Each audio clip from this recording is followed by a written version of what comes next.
નમસ્કાર, હું છું આપના સાથે ઈશા દુબે। આપ જોઈ રહ્યા છો જનસાક્ષી ન્યૂઝ। નજર કરીએ આજના મુખ્ય સમાચારો પર। ગુજરાત રાજ્ય માર્ગ વાહન વ્યવહાર નિગમ દ્વારા અંકલેશ્વર એસટી ડેપોને 3 રૂટ માટે 3 નવી બસની ફાળવણી કરવામાં આવી છે। અંકલેશ્વર ડેપોથી અંબાજી જતી બસ ઝઘડિયા, રાજપારડી, ઉમરલા થઈ પોર તેમજ વડોદરાથી અંબાજી પહોંચશે। ત્યારે અંબાજીથી સાંજે ઉપડી વડોદરા થઈ સીધી ભરૂચથી અંકલેશ્વર ડેપો ખાતે પરત આવશે।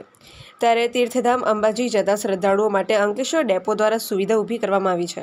આજરોજ એસટી ડેપો ખાતે નગરપાલિકાના પ્રમુખ લલિતાબેન રાજપુરોહિત અને તાલુકા પંચાયતના સભ્ય તૃપ્તિબેન જાની અને ડેપો મેનેજર જગદીશ ગાવિતે લીલી ઝંડી આપી 3 બસનું પ્રસ્થાન કરાવ્યું હતું। આ પ્રસંગે એસટી ડેપોના ડ્રાઈવર, કંડક્ટર તેમજ કર્મચારી ઉપસ્થિત રહ્યા હતા। સરકાર દ્વારા આજે અંકલેશ્વર બસ ડેપો ખાતે 3 બસ ફાળવવામાં આવી। એને મુસાફરીઓને મુશ્કેલી નહીં વેઠવી પડે અને સરળતાથી સફર કરે। એને અંબાજી જવા માટે ભક્તોને પૂનમ ભરવા માટે અંબાજીની 2 બસ ફાળવવામાં આવી છે ને એને માટે ભાવિ ભક્તોને માતાજીનો લાભ, દર્શન કરવાનો લાભ લેવામાં આવશે। આજ રોજ અંકલેશ્વર ડેપોને 3 નવી બસો ફાળવવામાં આવેલ છે, જેમાં અંકલેશ્વર અંબાજી, અંબાજી અંકલેશ્વર, અંકલેશ્વર ડોંડાઈચા। ખાસ કરીને અંબાજી એક યાત્રાધામ છે હિન્દુ ધર્મનું।